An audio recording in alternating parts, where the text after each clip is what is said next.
समीरा का यौवन उफान मार रहा था, लेकिन उसका पति उसकी शारीरिक जरूरतों को पूरा नहीं कर पा रहा था, क्योंकि समीरा के पति अरुण बहुत ही व्यस्त रहते थे।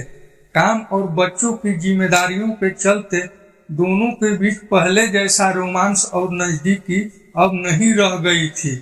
वे एक दूसरे से प्यार तो करते थे, लेकिन जिंदगी की आपाधापी में उनके रिश्ते की गर्मजोशी कहीं खो गई थी। समीरा को अब वह पहले वाली स्फूर्ति और ध्यान नहीं मिलता था जो उसे पहले अरुण से मिला करता था। वह खुद को भावनात्मक और शारीरिक रूप से अकेला महसूस करने लगी थी। फिर समीरा की जिंदगी में प्रवेश हुआ आदित्य का, जो उनके घर के पास रहने वाला एक जवान लड़का था। आदित्य करीब 25 वर्ष का था, ऊर्जा से भरा और हमेशा मुस्कुराने वाला। वह समीरा से बहुत आदर और सम्मान से पेश आता था। उसकी ऊर्जा और उसके जीने का तरीका समीरा को आकर्षित करने लगी। आदित्य के साथ जब भी वह बात करती, उसे अपने अंदर एक नई ताजगी महसूस होती। समीरा को समझ नहीं आ रहा था कि यह सब क्यों हो रहा है। वह एक जिम्मेदार पत्नी और माँ थी, लेकिन आदित्य की उपस्थिति उसे एक अलग तरह का सुकून देती थी। उसका मन बार बार आदित्य की तरफ खींचने लगा। समीरा ने खुद से कई बार सवाल किया, क्या यह सही है?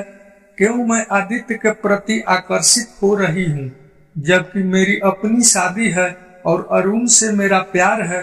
उसे समझ नहीं आ रहा था कि यह भावनाएं उसके अंदर क्यों पैदा हो रही थी। एक दिन समीरा ने अपने दिल की उलझने अपनी सबसे करीबी दोस्त नीतू से साझा की। नीतू ने उसे ध्यान से सुना और कहा, समीरा, यह भावनाएं गलत नहीं है। हर किसी की जिंदगी में एक समय आता है जब उन्हें भावनात्मक और शारीरिक रूप से अलग अनुभव की जरूरत महसूस होती है, लेकिन इसका मतलब यह नहीं कि तुम्हारा अरुण से प्यार कम हो गया है।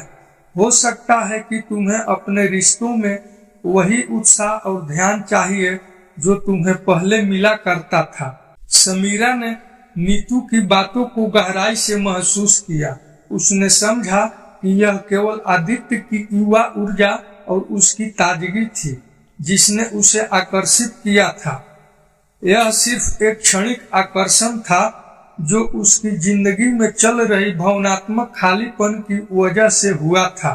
फिर समीरा ने अरुण से इस बारे में बात करने का फैसला किया।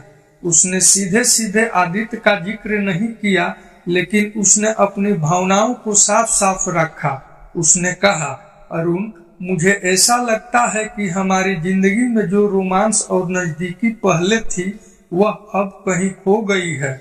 हम दोनों अपने अपने कामों में इतने व्यस्त हो गए हैं कि हमारे रिश्ते में वह ताजगी और उत्साह नहीं रह गया। अरुण ने समीरा की बातों को ध्यान से सुना और महसूस किया कि शायद वह भी इस दूरी को नजरअंदाज कर रहा था। उसने समीरा से माफी मांगी और कहा, तुम सही कह रही हो।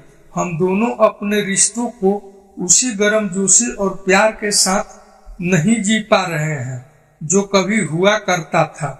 मुझे लगता है कि हमें फिर से एक दूसरे के लिए समय निकालने की जरूरत है। इस बातचीत के बाद समीरा और अरुण ने अपने रिश्तों को फिर से ताजगी देने की ठानी। उन्होंने एक दूसरे के साथ वक्त बिताने और अपनी भावनाओं को साझा करने की कोशिश की। समीरा ने महसूस किया कि उसका आदित्य के प्रति आकर्षण सिर्फ एक क्षणिक भावनात्मक खालीपन का नतीजा था, जिसे वह अब अरुण के साथ दूर कर सकती थी। यह कहानी हमें यह सिखाती है कि शादीशुदा जिंदगी में कभी कभी भावनात्मक और शारीरिक खालीपन आ सकता है, लेकिन हमें इसे पहचान कर अपने रिश्तों में फिर से प्यार और उत्साह लाने की कोशिश करनी चाहिए।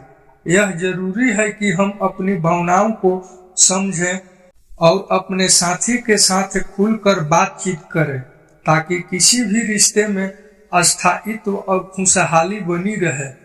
दोस्तों, अगर आपको यह कहानी पसंद आई हो तो नीचे कमेंट में हमें जरूर बताएं।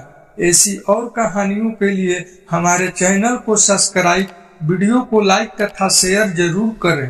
अंत तक बने रहने के लिए आपका बहुत बहुत धन्यवाद।